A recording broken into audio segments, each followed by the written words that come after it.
Bismillahirrahmanirrahim. Assalamualaikum warahmatullahi wabarakatuh. Salam sejahtera bagi kita semua. Apa kabar teman-teman? Apa kabar Bapak Ibu? Mudah-mudahan teman-teman Bapak Ibu dalam keadaan sehat walafiat walaupun kita sedang menghadapi pandemi Corona 19 atau COVID-19 ya.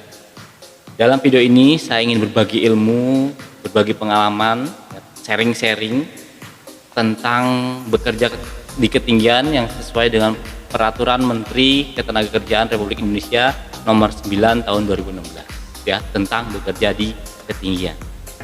Berbicara tentang bekerja di ketinggian, pengertian dari bekerja di ketinggian, kalau Bapak Ibu biasa katakan di lapangan 1,8, 2 meter, 2,5 dan lain sebagainya, itu tidak salah ya. Itu sesuai dengan standar mungkin standar luar negeri, standar OSHA dan sebagainya. Memang bekerja di ketinggian itu minimal berada di ketinggian 4 atau sampai 6 feet gitu ya. Ya kurang lebih 1,8.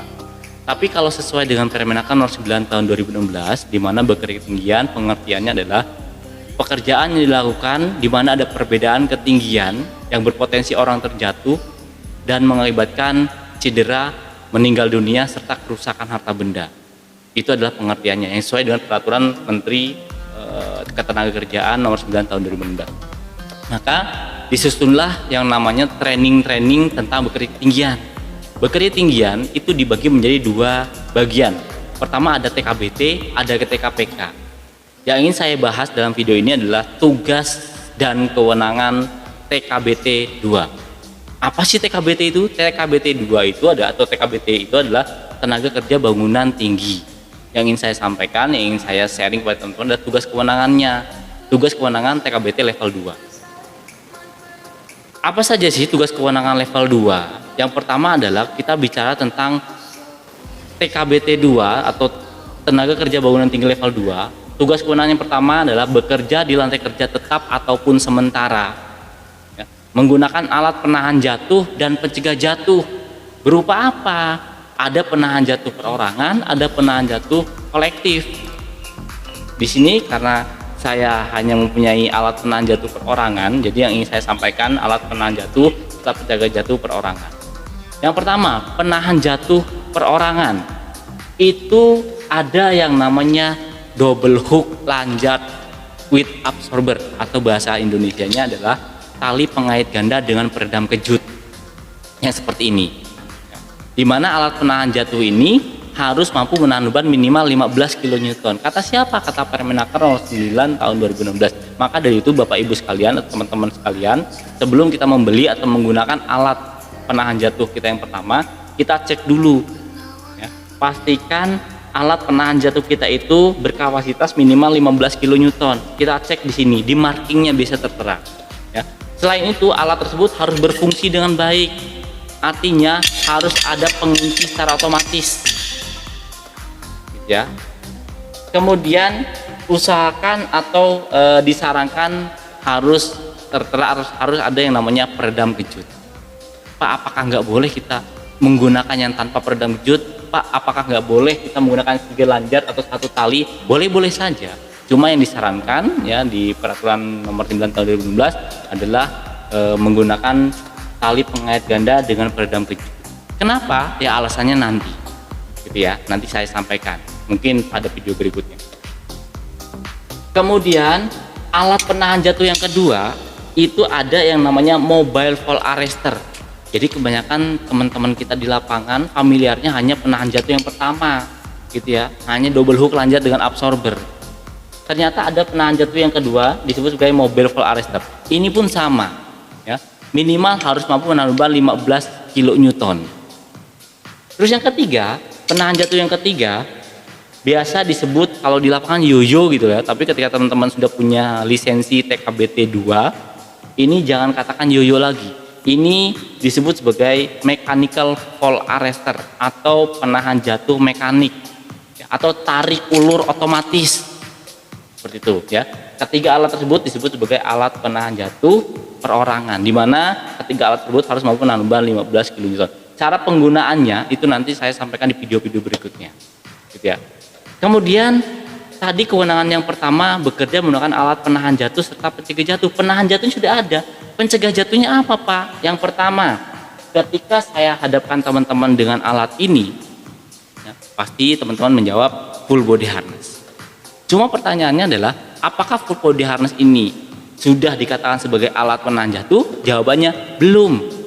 Karena alat penahan jatuh itu salah satunya itu tadi, double hook lanjut, mechanical fall arrestor, dan mobile fall arrestor.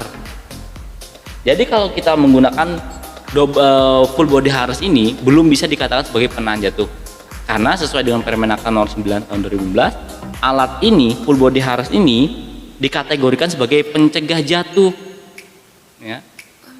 Begitu kita gunakan alat ini mau digunakan sebagai penahan jatuh, maka dia harus dikoneksikan dengan salah satu alat penahan jatuh, baik itu double hook lanjut, mobile fall arrestor, atau mechanical fall arrestor, ya.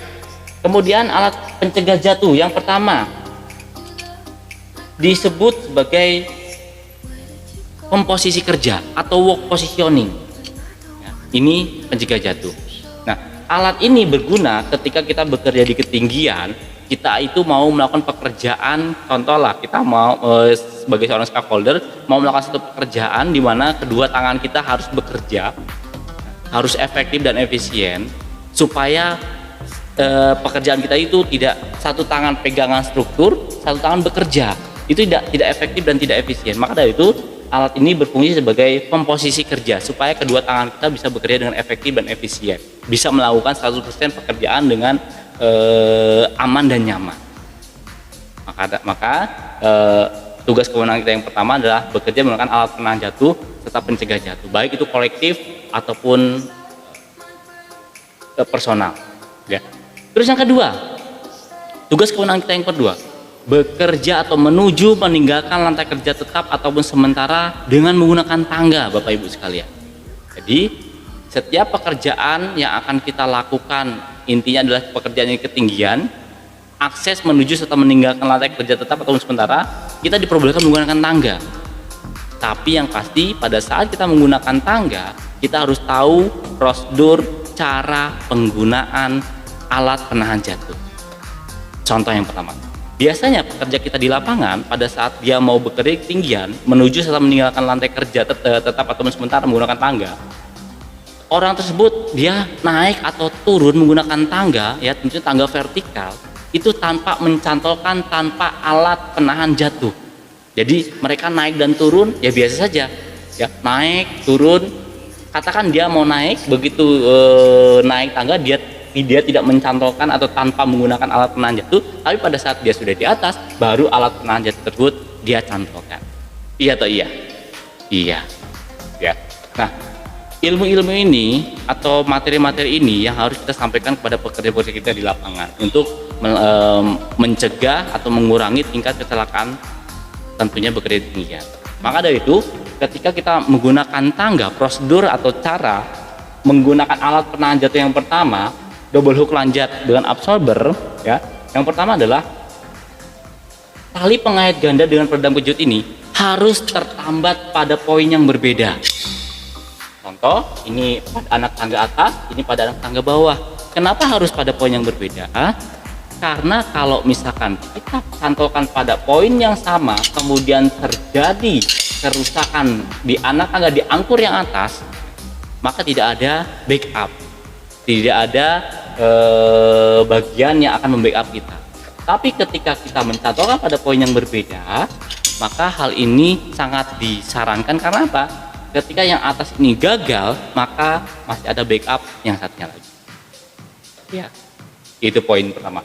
Poin yang kedua, alat penahan jatuh ini usahakan tertambat di atas kepala atau pada poin 0 kalau kita mengikuti full materi bekerja ketinggian, ya, pada poin 0, karena titik jatuh atau fall factor itu dibagi menjadi kurang lebih ada 3 gitu ya, ada 0, 1, 2, meskipun ada 3, 2 pun tidak disarankan, 2 saja tidak disarankan, apalagi 3.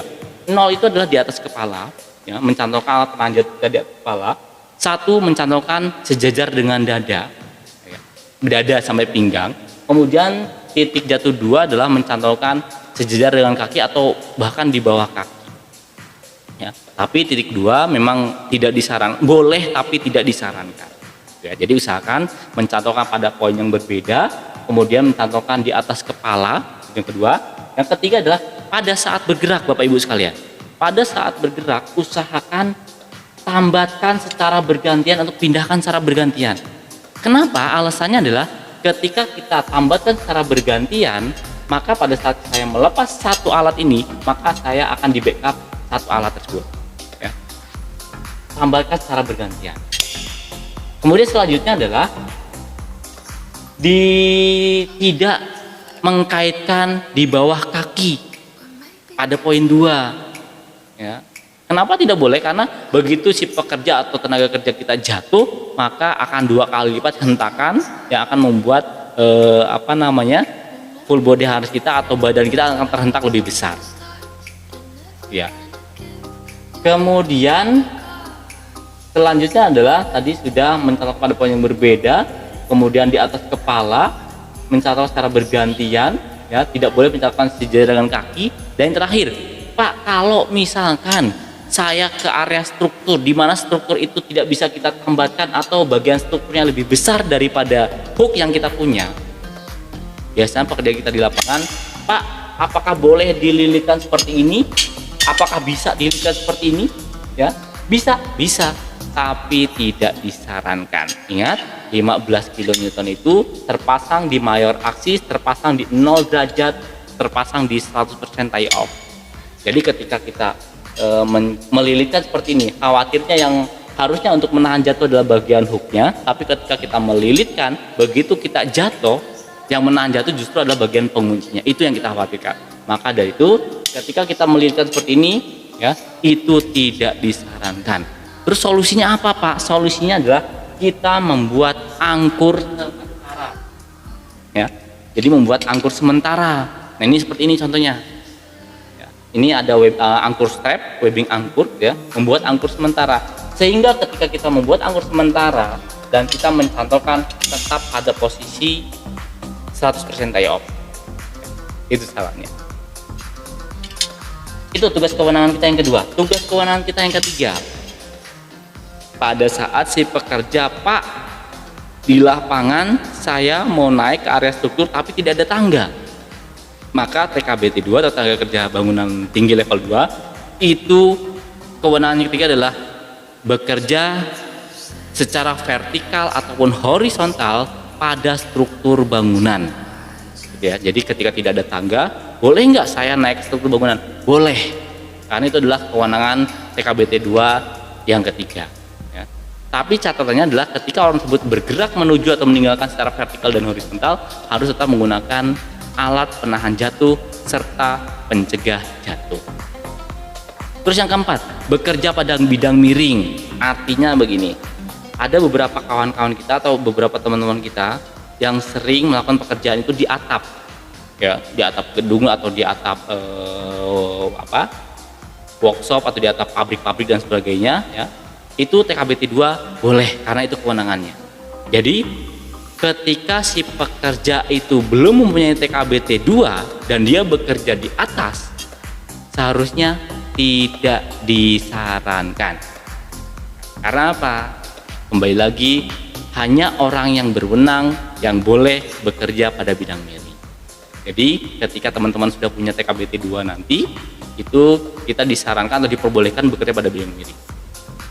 Kewenangan kita yang kelima, karena seorang tenaga kerja itu hanya boleh membawa beban maksimal naik ke atas itu 5 kg, maka ketika berat barang yang kita bawa itu lebih dari 5 kg, kita disarankan menggunakan yang namanya katrol atau menaikkan dan menurunkan beban menggunakan katrol. Ya, mungkin ini memang harus praktek ya. Cuma saya ingin menyampaikan sedikit saja, di mana katrol ini ada beberapa bagian. Yang pertama ada single pulley, yang seperti ini, single pulley, satu roda. Kemudian ada lagi yang twin. Twin itu adalah dua roda, tapi rodanya bersebelah-sebelahan, ya, seperti ban mobil kiri dan kanan. Dan terakhir adalah ada yang namanya tandem pulley. Nah, seperti ini. Ya. Dua roda, tapi seperti ban motor depan dan belakang. Nah, Masing-masing dari pule ini atau katrol ini fungsinya adalah untuk memudahkan pengangkatan. Kenapa untuk memudahkan pengangkatan?